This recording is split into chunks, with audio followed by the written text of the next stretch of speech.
बिस्मिल्लाहिर्रहमानिर्रहीम। मैं हूं आपका होस्ट आबिद अली। काश्तकार भाइयों, आज हम मटर फसल की मुकम्मल पैदावारी टेक्नोलॉजी के बारे में आज हम बात कर रहे होंगे कि मटर की आप किस तरीके से आप ज़्यादा पैदावार हासिल कर सकते हैं। कौन कौन सी आपने वैरायटियां काश्त करनी है, किस वक्त काश्त करनी है, कितना बीज इस्तेमाल करना है, कौन सी खादें इस्तेमाल करनी है और बीमारियों से आप किस तरीके से बच सकते हैं और आप कौन कौन से ऐसे काम करें कि आप मटर की ज़्यादा पैदावार हासिल करें। इसके बारे में आज हम मुकम्मल तफसील से बात कर रहे होंगे। वीडियो मुकम्मल देखिएगा। अगर आपने हमारा चैनल सब्सक्राइब नहीं किया तो चैनल को सब्सक्राइब कर दें, साथ में बेल के बटन को दबा दें ताकि फसलों के मुतालिक हमारी जितनी भी वीडियो होती हैं वो आपको बर वक्त मिल सकें। काश्तकार भाइयों, मटर जो है वो मौसम सरमा की एक अहम फसल है। पाकिस्तान के अंदर जो है ये ज़्यादातर इसका जो है पंजाब के अंदर ज़्यादातर काश्त की जाती है और पंजाब में अगर ज़िला की बात की जाए तो पंजाब के अंदर ये सियालकोट, गुजरांवाला, ओकाड़ा और शेखुपुरा इन इलाकों के अंदर काश्त की जा रही होती है इसकी फसल। काश्तकार भाइयों, अगर आबो हवा की बात की जाए तो ये 20 से 25 डिग्री सेंटीग्रेड जो है वो इसके ऊपर बहुत ज़्यादा अच्छे तरीके से पैदावार दे रही होती है। अगर बिजाई के वक्त जो है टेम्परेचर दर्जा हरारत 30 डिग्री सेंटीग्रेड तक पहुंच जाए या उगाव के वक्त 30 डिग्री सेंटीग्रेड और उसके बाद 2-4 दिन तक 30 डिग्री सेंटीग्रेड रहे तो उससे क्या होता है कि उगाव तो हो जाता है लेकिन उसके बाद फसल जो है वो बीमारी का शिकार हो जाती है, जैसे कि रूट राट की बीमारी का शिकार हो जाती है। फसल सारी की सारी बर्बाद हो जाती है। तो आपने क्या करना है कि आपने इसे ठंडे मौसम में काश्त करना है और ठंडे इलाकों में अगर काश्त किया जाए, जैसे कि वस्ती पंजाब से लेके शुमाली पंजाब जो है, अगर उस इलाके में अगर आप काश्त करेंगे तो इससे आप ज़्यादा अच्छी पैदावार हासिल कर सकेंगे। ख़ास तौर पे अगर इसे पकने के वक्त जो है अगर मौसम ठंडा हो जाए तो ज़्यादा पैदावार हासिल होती है। काश्त भाइयों, इसके अलावा अगर ज़मीन के इंतखाब की बात की जाए कि किस तरह की ज़मीन पे हम इसे काश्त कर सकते हैं, तो इसे ज़रखेज़ महरा ज़मीन जिसका नकास अच्छा हो, पानी अच्छे तरीके से निकल जाता हो, उसके ऊपर इसे काश्त करना चाहिए। कलराठी ज़मीनें जितनी भी होती हैं वो बिल्कुल भी मौजू नहीं होती। सेम ज़दा जो ज़मीनें हैं वो इसकी काश्त के लिए मौजू नहीं है।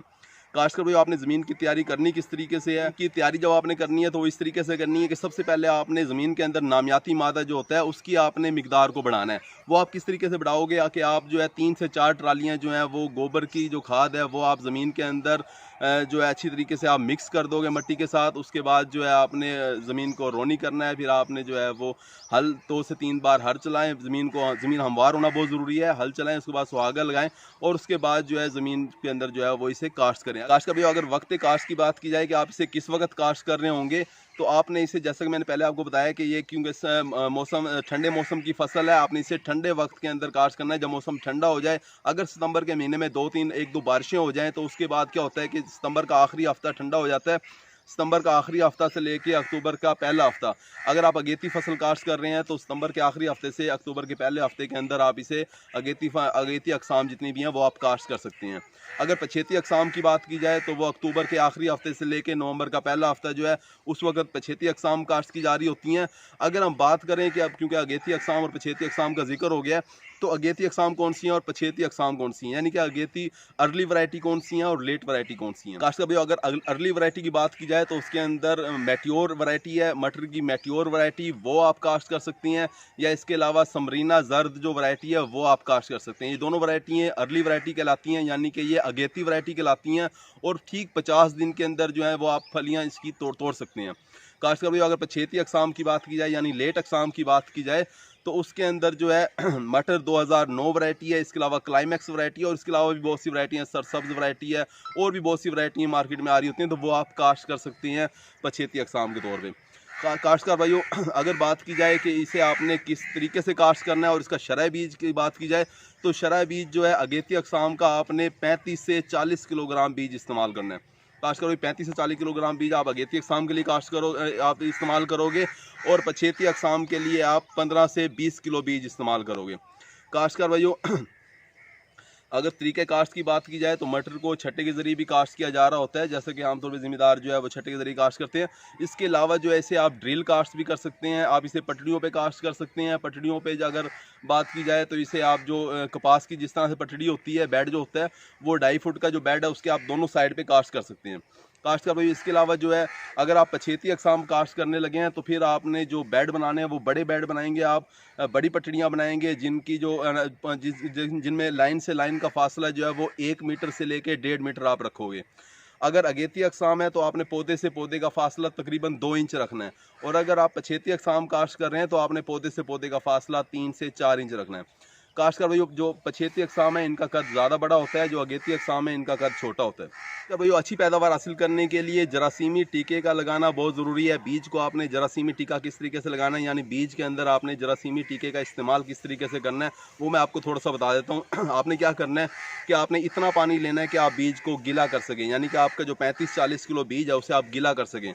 वो आप पानी लेंगे, उसके अंदर आपने क्या करना है कि गुड़ या शक्कर जो है उसके साथ आपने या चीनी के साथ आपने शीरा बना लेना है, थोड़ा सा शरबत बना लेना है।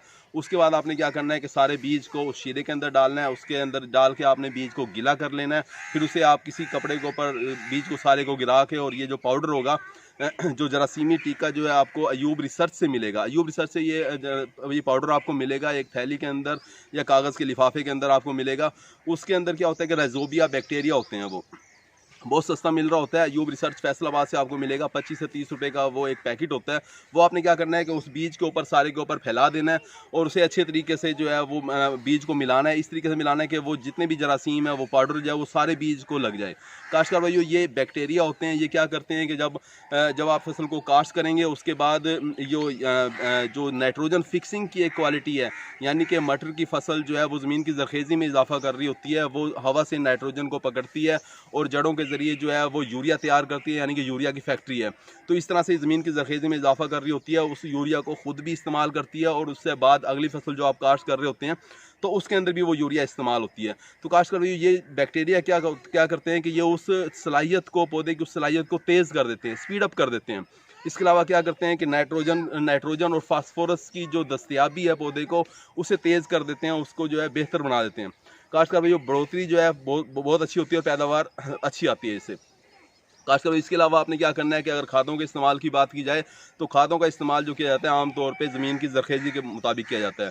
अगर आपकी ज़मीन ज़रखेज़ है तो आप खादें कम इस्तेमाल करोगे, और अगर आपकी ज़मीन ज़रखेज़ कम है तो आप खादों का इस्तेमाल ज़्यादा करोगे। लेकिन अगर आप ज़मीन का मट्टी का नमूना का तजिया नहीं करवा सके तो फिर आपने क्या करना है कि अपनी ज़मीन तैयार करते वक्त आपने 2 बोरी DAP और 1 बोरी SOP ये आपने मट्टी के साथ मिला देनी है।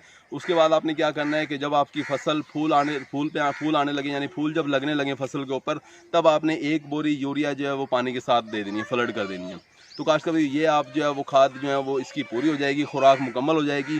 इसके अलावा अगर बात की जाए कि जड़ी बूटियों का आपने जो है वो तदारक किस तरीके से करना है, यानी आपने इस फसल के अंदर जड़ी बूटियों का खात्मा किस तरीके से करना है, क्योंकि अगर आप जड़ी बूटियों का खात्मा नहीं करते तो पैदावार बहुत ज़्यादा मुतासर हो रही होती है। जड़ी बूटियाँ जो होती हैं वो पौधे के साथ मुकाबले में लग जाती हैं, खुराक का, पानी का मुकाबला करती हैं, और इतनी खुराक और पानी हमारे फसल नहीं इस्तेमाल करती जितनी कि वो जड़ी बूटियाँ इस्तेमाल कर लेती हैं, जिससे क्या होता है कि पैदावार बहुत ज़्यादा मुतासर होती है। अब जड़ी बूटियाँ जो हैं वो कौन कौन सी मटर की फसल में आ रही होती हैं, करंट जो है वो आ रही होती है, मेना, सेंजी, इसके अलावा इट सीड बहुत ज़्यादा तंग कर रही होती है इस फसल के अंदर, डीला की जड़ी बूटी भी आ रही होती है।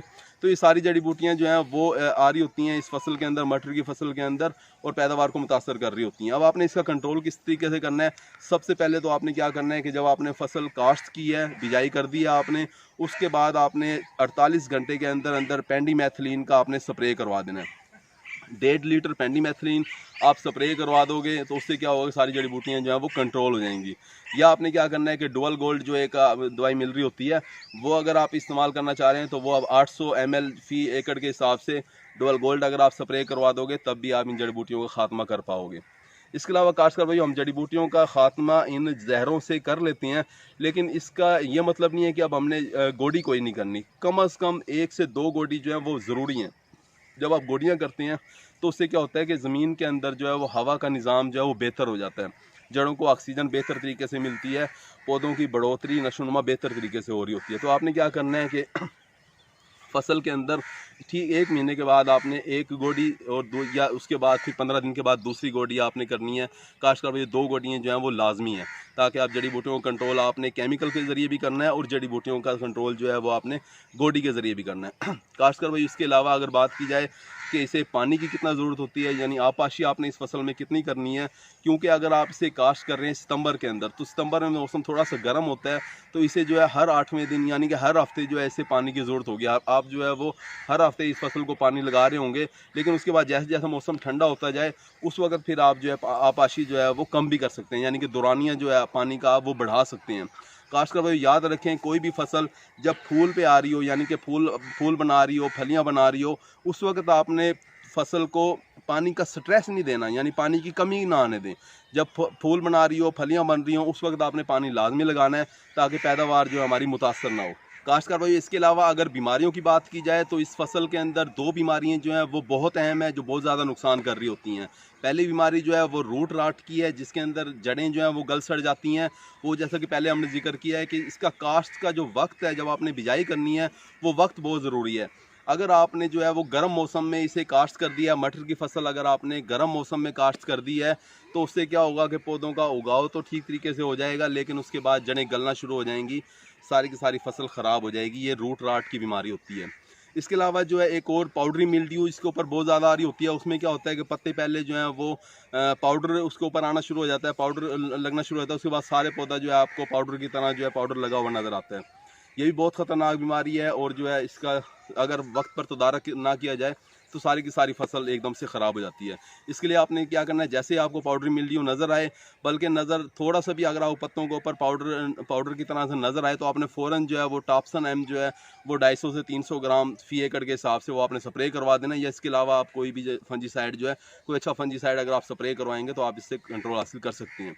काश्तकार भाइयों, अगर इस बात की जाए कि इसके ऊपर कौन कौन से कीड़े हमलावर हो रहे होते हैं, तो इसके ऊपर जो है वो सुस्त तेला हमलावर होता है, इसके अलावा चुस्त तेला हमलावर हो रहा होता है। इसके अलावा इसके ऊपर फल की सुंडी, यानी कि इसका जो फ्रूट बोरर है, वो भी इसके ऊपर हमलावर होती है। इसके अलावा इसके ऊपर लीफ माइनर भी हमला करता है इस फसल के ऊपर, और इसके अलावा अमेरिकन सुंडी का भी इसके ऊपर हमला हो रहा होता है।